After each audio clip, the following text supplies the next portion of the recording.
Election commission একটা বিজ্ঞপ্তিতে বলেছে ভোট কেন্দ্রের 500 গজের আওতায় নাকি মোবাইল নিয়ে ঢুকতে পারবে না। ইলেকশন কমিশন কোন জায়গা থেকে এই আইন এই বিধিবিধান বের করছে আমরা জানি না। আর প্ল্যান কার পরিকল্পনা মোতাবেক ইলেকশন কমিশন কাজ করছে তা জনগণের সামনে স্পষ্ট হচ্ছে।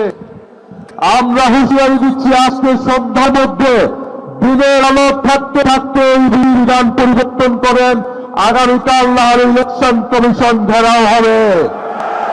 আমরা এতদিন কিছু বলি নাই, তাও সহ্য করে দিয়েছি।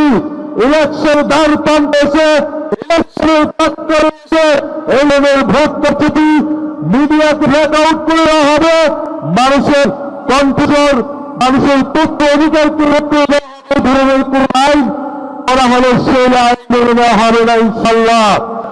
আমাদের প্রতিনিধি আজকে ইলেকশন কমিশনে যাচ্ছে, ইলেকশন কমিশনকে বলছি এদিন যা করেছেন 12ই ফেব্রুয়ারি কোন ধরনের পক্ষপাতিত্ব করার পরিকল্পনা থাকে, ফ্যাসিস্ট আমলের ইলেকশন কমিশনের যেই পরিণতি হয়েছিল তার থেকে ভালো পরিণতি হবে এই ইলেকশন কমিশনের।